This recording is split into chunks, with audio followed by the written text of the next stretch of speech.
Good morning, good afternoon, or good evening, o anumang oras nyo napanood ang video ito.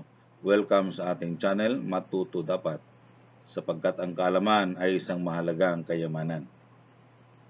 Sa oras na ito ay ating pag-aralan ay combinations, lesson on choosing without order. So, in the last video na mayroon tayo, we are talking about the permutations wherein order is important. In this case, order is not important. No? Ibig sabihin, whatever the order is, kung parehas lang po yun, it is already count as one. Okay? So, what is combination? A combination is a selection of items without considering the order. This is used when the arrangement does not matter. So, example 1, the arrangement ABC and BEC count as one order or arrangement. So, isa lang po ang count niya. Kasi since the three letters are present, no? So, anuman pagkabaliktad-baliktad ng the letter ABC, it is already count as one. Unlike doon sa permutation, every arrangement counted. So, dito, magkabaliktad-baliktad sila, count as one lang. Example 2. The number of ways of arranging the digits 1, 2, and 3 taking 2 digits at a time is 3. Here are the arrangements. So, tatlo lang, no? Kasi 1, 2 is equal to 2, 1. Parang ganon. Arrangement ng 1, 3 equal to 3, 1. And 2, 3 equal to 3, 2. So, kaya tatlo lang ang count niya. Okay? Real life examples. So, selecting members for a committee, picking winning numbers in a lottery, choosing subjects or SHS strand, creating mail combos. Yan. Ito yung formula natin ng combination. No? The combination of n taken r is equal to n factorial divided by n minus r factorial times r factorial. So, you have the n factorial and ang n factorial natin, so starting from n times n minus 1 times n minus 2 hanggang abot po tayo ng 1 are the number of selected items and a total number of items. Example 1, problem 1. How many ways can 3 letters be selected from the word bat? Solution, there are 4 letters in the word bat. Okay, apat po yun, apat na litra. We are choosing 3 at a time. So, ang n natin ay 4, ang r natin ay 3. So, from our formula, substitute the value to the formula. So, combination of 4 taken 3 is equal to 4 factorial divided by 4 minus 3. Okay. So, 4 minus 3 times 3 factorial. And that will become 4 factorial divided by 1 factorial times 3 factorial, and that is 4 ways.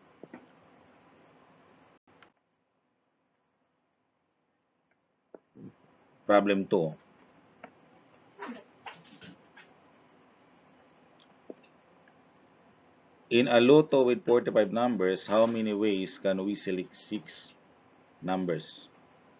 Solution, there are 45 numbers in a lotto, and we are choosing 6 at a time. So, n is 45 and r is 6. So, combination of 45 taking 6. So, 45 factorial divided by 45 minus 6 factorial times 6 factorial. So, that is 45 factorial divided by 39 factorial times 6 factorial. Ang sagot po natin ay 8,145,060 combinations. So, ganun po siya karami.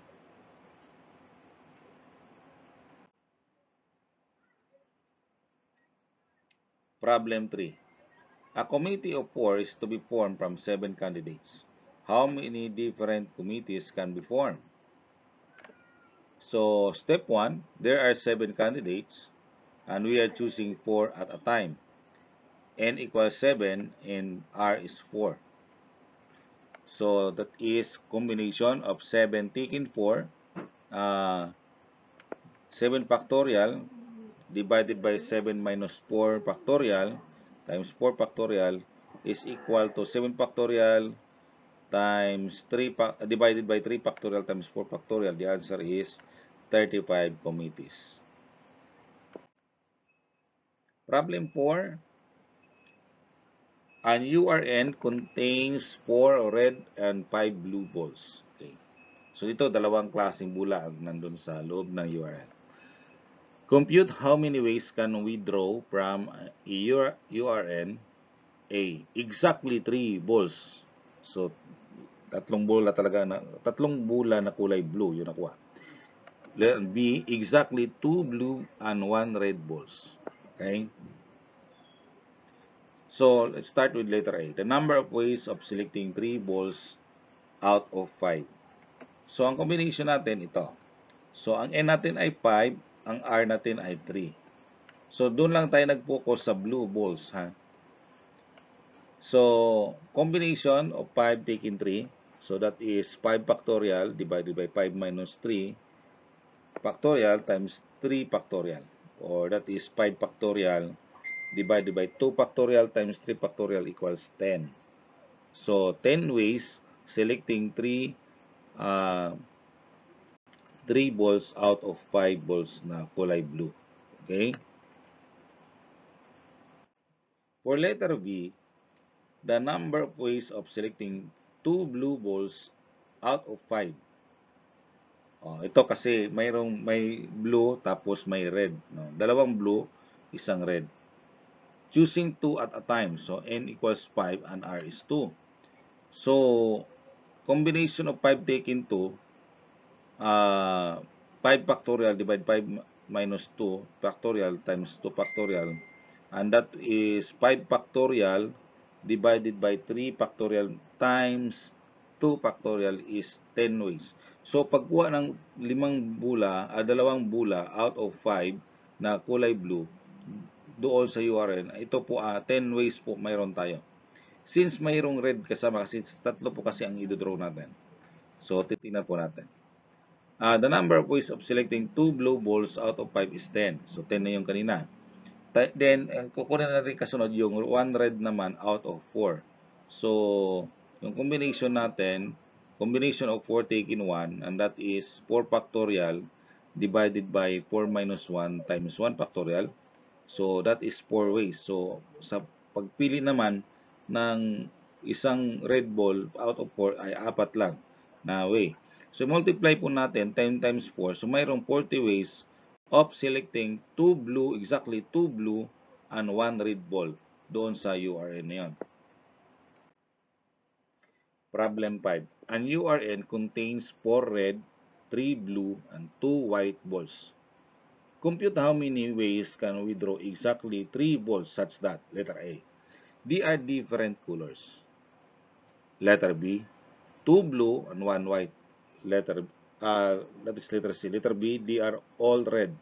And letter D, none is white. Let's start with letter A. The number of ways of selecting 3 different colors. So, isa sa red, isa sa blue, isa sa white. So, ang magiging combination natin ay magiging ganito. 4 taking 1 para sa red, 3 taking 1 para sa blue, 2 taking 1 para sa white. Tapos multiply po natin lahat 'yon. So, sa red, 4 factorial divided by 3 factorial times 1 factorial times sa blue naman 3 factorial divided by 2 factorial times 1 factorial. Then, sa white, 2 factorial times divided by 1 factorial times 1 factorial. The answer is 4 times 3 times 2 and that is 24 ways. Kasi doon sa ating red, 4 po yon. Doon sa ating blue, 3. And then sa ating white ay 2. So, 4 times 3 times 2 ay that is 24 ways. Letter B. 3 red balls sa 3 bular ay kulay red. Exactly. So, 4 taking 3.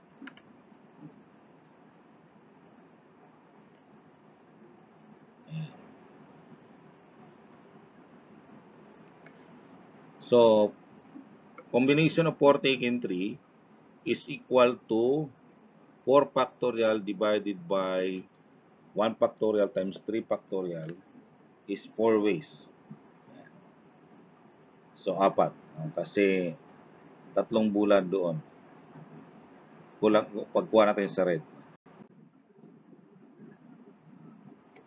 Letter C, the number of ways of selecting 2 blue and 1 white. Ibig sabihin, nasa blue and white lang tayo. Walang red po ito. So, 3 taken 2 and 2 taken 1. So, multiply po natin. So, that's 3 factorial divided by 1 factorial, 2 factorial. Yung atin pong ito, sa blue po ito, tapos ito naman ay sa white. Okay, so, sa white natin, 2 factorial divided by 1 factorial times 1 factorial. So, the answer is 6 ways. So, 3 times 2.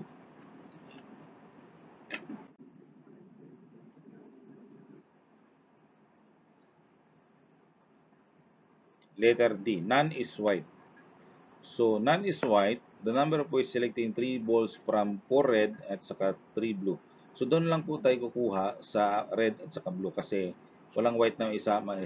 So, ilan ang combination? 7 taken 3. And that is the 7 factorial divided by 4 factorial times 3 factorial. The answer is 35 ways. So, ibig sabihin 35 ways, walang white po doon na nahalo, no? Doon sa pagpili ng tatlong bula. What if, letter E, exactly 2 are red? So,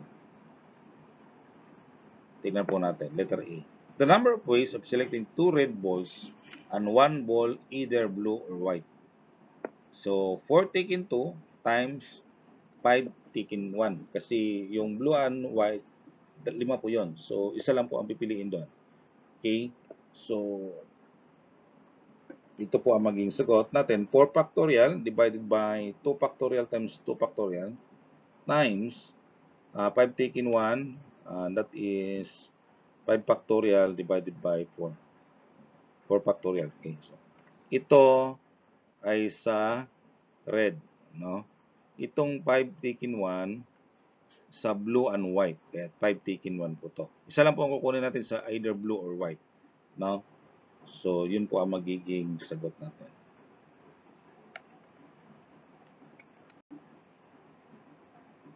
Kaya po ang ating sagot ay 6 times 5, or that is equals to 30.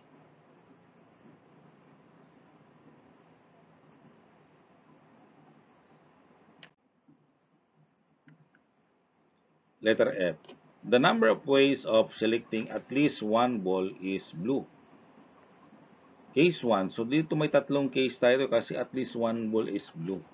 Case 1, isang blue, dalawang balls from red and white. Case 2, dalawang blue at isang bola lang doon sa red and white. Kasi at least one eh. So, pwedeng pwedeng dalawang bola ay blue. Pwede isa. Pwede rin tatlo. Kasi at least one eh. So, 3 balls are blue. Okay. So, case 1, ayan, sa case 1, ito po. 3 taken 1 times 6 taken 2. Ayan. Kasi, isang bula sa blue, so 3 taken 1. Dalawang bula is either red and white, so 6 taken 2. Plus, yung case number 2 natin, to case number 2, 3 taken 2 kasi dalawang bula ay kulay blue, tapos isang bula ay either red or white. So, 6 taken 1. Tapos, ang case 3 natin, lahat ay blue. So, 3 taken 3. Okay? So, simplify na natin. 3 factorial divided by 2 factorial times 1 factorial. Ito, dito. Tapos, dito naman, 6 factorial divided 4 factorial times 2 factorial.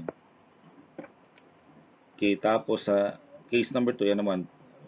So, kasama natin si plus, no? Tapos, 3 factorial.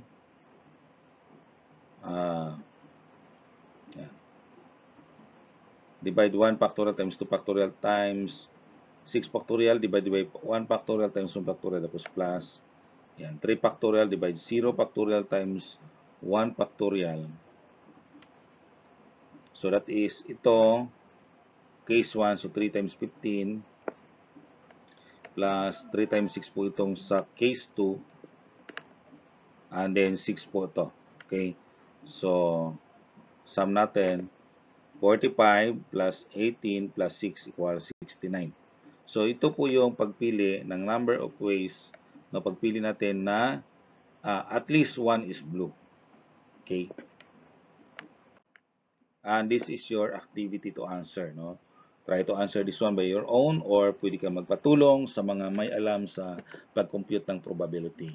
Pwede niyo i-share ang video ito sa mga kakilala nyo taking the same subject. Okay? So maraming salamat sa inyong panonood at pagsubaybay sa ating mga video. Nawa tulungan nyo ako na i-share nito sa inyong mga kakilala para man din sila ay matuto. I hope you learn from this video. Thank you once again and God bless.